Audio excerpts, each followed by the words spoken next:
The Met Gala, Fashion Week. Two facets of the New York City fashion scene that are now so ubiquitous that it's hard to imagine what the fashion industry would be like without them. So it's surprising that, despite how well recognized these two events are, very few people discuss Eleanor Lambert, the woman who started it all. Hello, and welcome to Vanishtot, a channel devoted to discussing women and gender in the realm of arts and culture. I'm Jayana. Today, I'll be covering Eleanor Lambert, the famed fashion publicist who helped lift the American fashion industry into international prominence. Eleanor Olive Lambert was born August 10, 1903 in Crawfordsville, Indiana, a city which at the time had around 6,700 citizens. Her father, Henry Clay Lambert, was a newspaper publisher turned circus advance man, going ahead of companies like Ringling Brothers and P.T. Barnum and Bailey during tours to publicize show dates, leaving behind his 5 children, including Eleanor, with their mother Helen. Early on, Eleanor displayed an interest in the arts. She attended the John Herron Art Institute in Indianapolis to study sculpture, using the money she earned from cooking and preparing meals for other college students and writing a shopping column for the Indiana Star and the Fort Wayne Journal-Gazette. After marrying her first husband and moving to Illinois, she briefly attended the Art Institute in Chicago. However, she eventually gave up on her sculpting dreams, saying, "I have always loved and been inspired by beauty, but I realized quite early on that my own artistic production was mediocre. One has to know when one isn't up to the task." In 1925, Lambert moved from Illinois to New York City. By this time, she had divorced her first husband and made a living of around $32 a week, writing a fashion newsletter called Breath of the Avenue and working as a book publicist. After observing her passion for promotion, Franklin Spears, her boss at the book company, recommended she start her own publicity business using his office. Thus, she struck it solo, visiting various art galleries on New York's 57th Street and offering to do publicity for them for a weekly fee of $10, an offer which 10 galleries accepted. Her early artist clients included Isamu Noguchi, Salvador Dali, and Jackson Pollock. Eleanor also represented large entities such as the American Art Dealers Association and the Whitney Museum of Art when it was founded in 1930. Eleanor first entered the fashion world in 1932 after being contacted by designer Annette Simpson, who saw Eleanor's publicity work in a newspaper. Though Annette never ended up paying Eleanor for any promotion work, she did inspire Lambert to go into fashion promotion.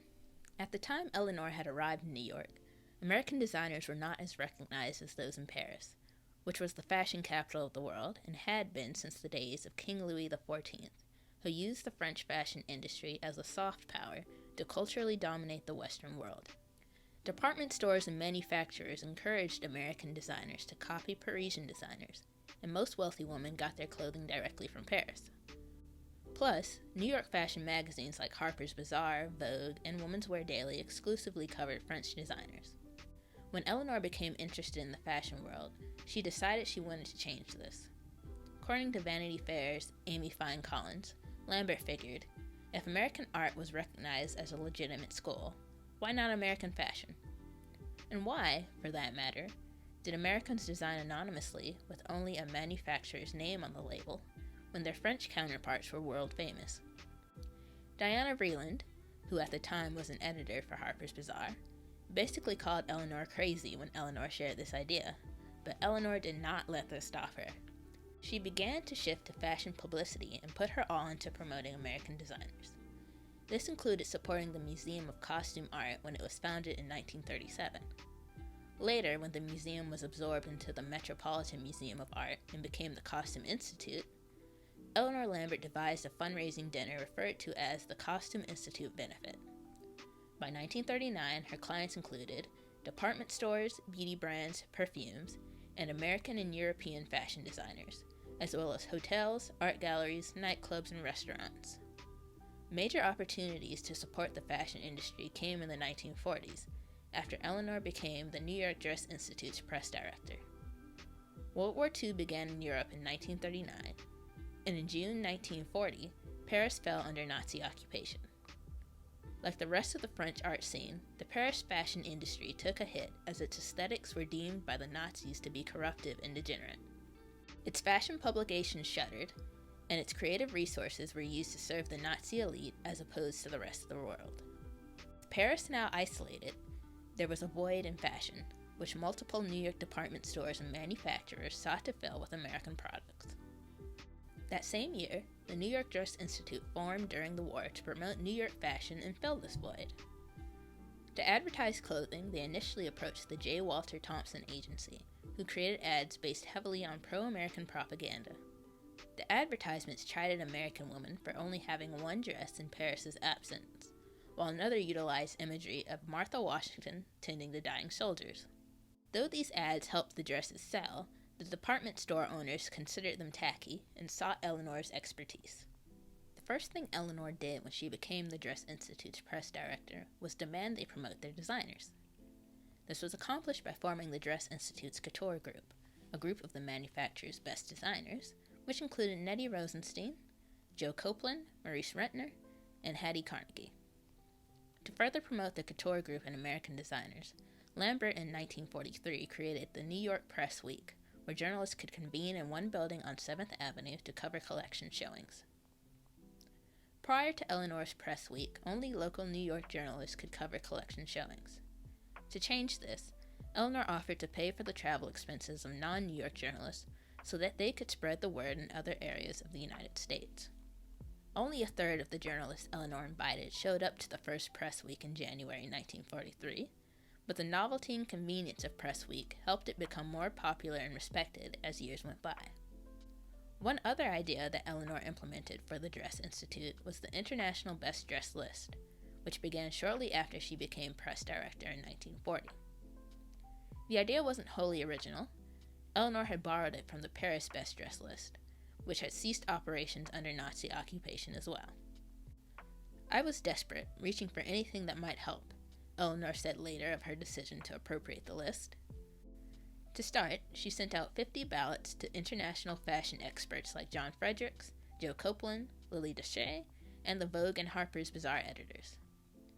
The first list was topped by a woman named Mrs. Williams.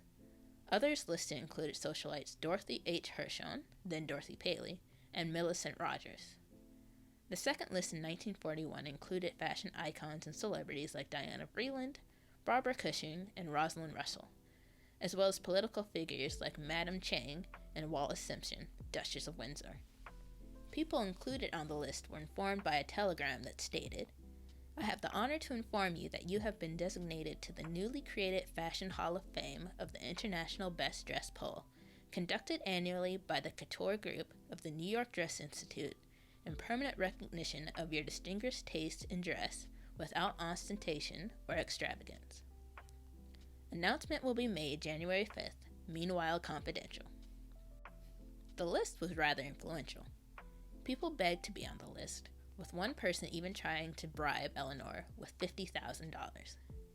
First Lady Eleanor Roosevelt once read a complaint to Eleanor Lambert because she was not included on the list, while Byron Foy, a filmmaker whose finances were being investigated, complained that his wife was on the list because he didn't want it to seem like his wife was spending too much money on fashion. But the list wasn't without its detractors.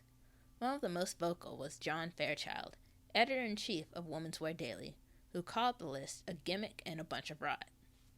John Fairchild and Eleanor Lambert were basically industry rivals. John, who turned Woman's Wear Daily into the fashion Bible during his tenure, worked briefly in Paris and was known for making or breaking designers. He heavily promoted Parisians and was often at odds with Eleanor over her promotion of Americans. Fairchild wanted to decide everything to do with fashion.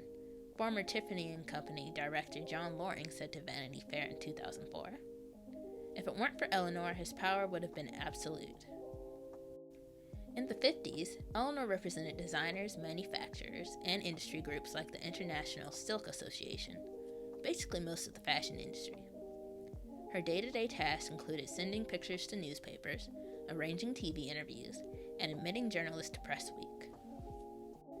There wasn't a soul on 7th Avenue who didn't have Eleanor behind her.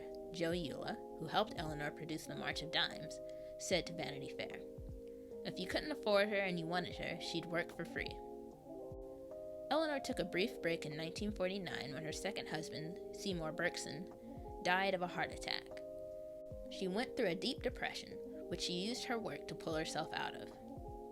After 1960, following the election of JFK, First Lady Jackie Kennedy, as well as her sister Lee and friend Jane Reitzman, were all included on the best dressed list. Previously, Eleanor had helped Jackie endear herself to the American fashion press by introducing Jackie to Oleg Cassini after Jackie had been criticized by Women's Wear Daily for wearing French fashion. In 1962, Eleanor parted ways with the Dress Institute after what Vanity Fair called a clash between manufacturers and designers over press week show dates, which she viewed as a battle between commerce and creativity.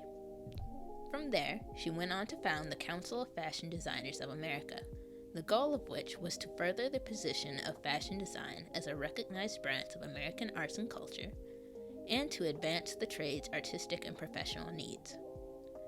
I've always said that getting people together as a community helps further their identity as a whole, Eleanor later told Women's Wear Daily. We were a group of people of equal qualifications and equal thoughts about moving forward.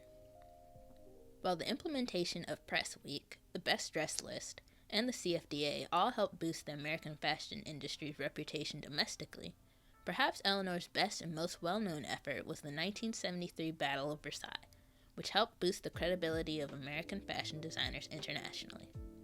Gerald Vanderkemp, then the curator of Versailles, suggested that Lambert arrange a fundraising event to help restore the Queen's bedroom in the Palace of Versailles. To generate press, Eleanor conceptualized the event in which American and French fashion designers would face off against each other. Eleanor chose designers Bill Blass, Stephen Burrows, Oscar de la Renta, Anne Klein, and Halston to represent the Americans, while Givenchy, Yves Saint Laurent, Marc Bohan for Dior, Pierre Cardin, and Emmanuel Ungaro were chosen by Marie-Helene Rothschild and a committee. The guest list for the event included figures like Princess Grace of Monaco and Madame Grey, and a week's worth of parties preceded and followed the event. The Battle of Versailles wasn't simply a battle of designers, but a battle of culture as well. Josephine Baker and Liza Minnelli performed for the French and Americans respectively, and the difference in the way of the old guard versus the new was evident in the Parisians' direction choices: a star-studded cast, elaborate performances, grandiose set pieces, as opposed to the New Yorkers' snappy, relaxed flow. Though the feature film-length display of the French designers certainly affirmed their grandiosity, the consensus among the guests and press who attended was that the American designers took the night with their laid-back presentation, lively models, and up-to-date taste.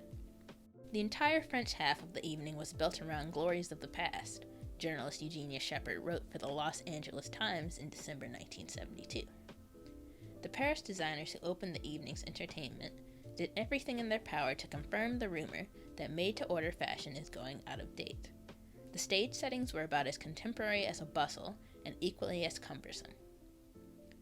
In an interview with Women's Wear Daily shortly before her death, Eleanor Lambert said that she did not set out to prove the worth of American designers to the French, and that she only intended for the event to be fun. Still, she also said, "We sure did prove we were equal. People threw their papers in the air and screamed and yelled. It was wonderful. I do feel very proud that American designers are equal to anyone in the world, including the French. They should have had that equality." Versailles was a hilarious and unforgettable thing. It was exciting because, by accident, it became a special thing that proved a point. In addition to showcasing the talents of New York designers, the Battle of Versailles also had the effect of highlighting Black American talent, such as designers Stephen Burrows and models Pat Cleveland and Beth Ann Hardison. It also led Givenchy to start its Black model cabine consisting of Cleveland, Hardison, Billy Blair, Alva Chin, Jennifer Bryce, and Ramona Saunders. Lambert continued to promote American fashion until closing her office in 2002, as she was approaching the age of 100. Tiffany & Company was among her last clients. Though she wasn't incredibly interested in contemporary fashion after her retirement and declared fashion shows no longer worth looking at, her last public appearance was at New York Fashion Week, a month before her death in October 2003. Much of what Eleanor instituted continues to function today. Press Week has since evolved into New York Fashion Week, and other fashion weeks, such as those in Milan, Paris, and London, capture the attention of fashion buyers, journalists, and enthusiasts twice a year in the spring and fall. The International Best Dressed list is now controlled by Vanity Fair, who Lambert bequeathed it to prior to her death. The Costume Institute benefit, known today as the Met Gala, is now controlled by Vogue editor-in-chief Anna Wintour. Fashion's biggest night continues to draw massive attention to the New York fashion scene and raises millions of dollars for the Costume Institute each year. The Council of Fashion Designers of America is currently run by Stephen Kolb, its CEO and president, and fashion designer Tom Ford, who functions as chairman. It continues to foster and highlight American designers through its annual awards ceremony, scholarships, and grants. If you liked this video and would like to be notified for more like it, be sure to click the subscribe button below. I also provide updates via email and the social media links listed in the description below. For daily education and inspiration from women in the arts, feel free to follow my Instagram archive page, also linked in the description. Thank you for watching.